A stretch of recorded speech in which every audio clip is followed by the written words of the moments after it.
के घेरे में है प्रतियोगी परीक्षाएं, कोचिंग और ट्यूशन संस्कृति पर लगनी चाहिए लगाम। Hello everyone, welcome again in my YouTube channel. NTA को लेकर, नीट को लेकर काफ़ी बड़ी अपडेट निकल के आ रही है, आप लोगों के साथ डिस्कस करने वाले हैं। 10वीं और 12वीं की पढ़ाई का सत्र ऐसा क्यों नहीं हो पा रहा है कि छात्रों को कोचिंग का सहारा लेना पड़ रहा है। हालांकि नई शिक्षा नीति में कोचिंग के बारे में कोचिंग की उपहारना की गई है और उसके साथ साथ कोचिंग पर ना लेने पर बैन भी थोड़ा सा जोर भी दिया गया है। पर हालांकि जो है इनडायरेक्टली रूप से मैं बताऊं तो कोचिंग को सपोर्ट करते हैं हमेशा ही, जो भी सरकार होती है वो कोचिंग को सपोर्ट करती है। बट एक्सेप्ट तमिलनाडु सरकार ने क्या किया, पिछले दिनों तमिलनाडु विधानसभा ने एक प्रस्ताव पास किया जिसमें राज्य मेडिकल और डेंटल में प्रवेश के लिए राष्ट्रीय स्तर पर आयोजन होने वाली नीट परीक्षा जो है नहीं होगी। नीट परीक्षा से तमिलनाडु बाहर हो गया। तमिलनाडु सरकार ने स्पष्ट कर दिया है और नीट का विरोध भी किया कि परीक्षा में बैठने वाले अधिकतर छात्र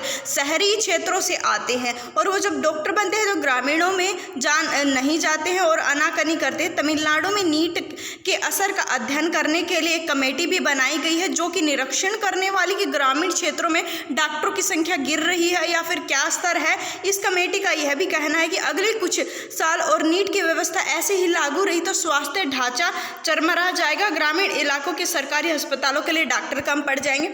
शहर से जो लोग MBBS करते हैं वो यहाँ पर नहीं जाना चाहते कि हम लोग जो है गांव में जाकर जो है सर्व करें, गांव में जाकर। इस वजह से जो है गांव में कभी भी डॉक्टर्स अवेलेबल नहीं होते हैं एंड वहाँ पर जो है हमेशा डॉक्टर्स की कमी ही दिखाई देती है, डॉक्टर्स की संख्या हमेशा कम दिखाई देती है। तो कमेटी बनाई गई है जो कि तमिलनाडु सरकार ने बनाई है एंड होप सो यहाँ पर कुछ अदर स्टेट वाले भी इससे लर्न करके कुछ करने वाले हैं। तो उन्होंने कमेटी बनाई है जो एक तो उन्होंने यहाँ पर नीट एग्जाम को हटा दिया है, उसके साथ साथ ही कमेटी जो है देखेगी कि कितनी यहाँ पर डॉक्टर्स की कमी है स्पेशली ग्रामीण क्षेत्रों में। उसके साथ साथ नीट के मामले में यह सामने आया कि इस परीक्षा में बैठने वाले कुछ छात्रों की जगह पर दूसरे छात्र परीक्षाएं दे रहे। ऐसे मामले अन्य परीक्षा प्रतियोगिताओं में भी देखने के लिए मिल जाते। जब ऐसा होता है कि परीक्षाओं की विश्वसनीयता को लेकर सवाल उठते हैं। राष्ट्रीय स्तर पर प्रतियोगी परीक्षाओं के आयोजन होने के तमाम तर्क है। सबसे बड़ा यह है कि एक ही परीक्षा के जरिए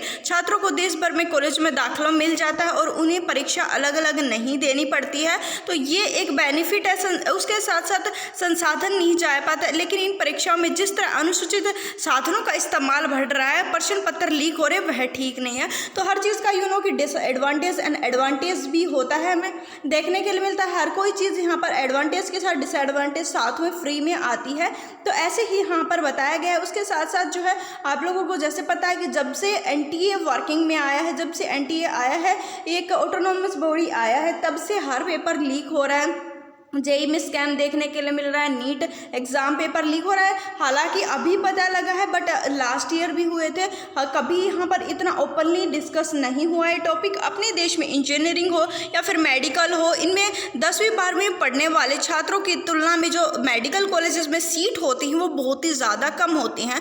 दिल्ली विश्वविद्यालयों में दाखिला लेने के लिए कट ऑफ जो है 100% तक पहुँच जाती है। आप लोगों को पता है कि कितने स्टूडेंट्स कितने साल ड्रॉप करते हैं कि हमें DU के कॉलेजेस मिल जाए, दिल्ली यूनिवर्सिटी के कॉलेजेस मिल जाए। बड़ी ही विडंबना की बात है कि उच्च शिक्षा के लिए बेहतर कॉलेजों में दाखिला पाने के लिए छात्र जी जान की मेहनत करते हुए अपने अभिभावकों के मार्गदर्शन में बचपन में ही ठान लेते हैं कि उन्हें आगे चलकर क्या बनना है। इनमें से जिन छात्रों को बेहतर कॉलेज नहीं मिल पाता, क्या तो वो यहाँ पर ड्रॉप कर लेते हैं या फिर वो विदेश में जाकर, फॉरेन में जाकर स्टडी करने लग जाते हैं, या फिर वो प्राइवेट कॉलेज में या फिर किसी ना जो ज़्यादा अच्छा कॉलेज ना है उसमें एडमिशन ले लेते हैं। तो यहाँ पर एक एग्जांपल देके बताया गया कि जो यहाँ पर अगर मेडिकल कॉलेजेस में सीट कम होंगी तो स्टूडेंट्स को जैसे कि डॉक्टर ही बनना है तो वो यहाँ पर ट्राई करेंगे कि कैसे ना कैसे कॉलेज में एडमिशन मिल जाए, MBBS हो जाए। तो वो यहाँ पर जो है फॉरेन से जाने के लिए ट्राई करते हैं, कोर्स कंप्लीट हो जाए। बल्कि जो है ये भी बात है कि जो वहाँ पर जाता है कोर्स कंप्लीट करता है कि उनके आने के चांसेस 1% से भी कम रहते हैं।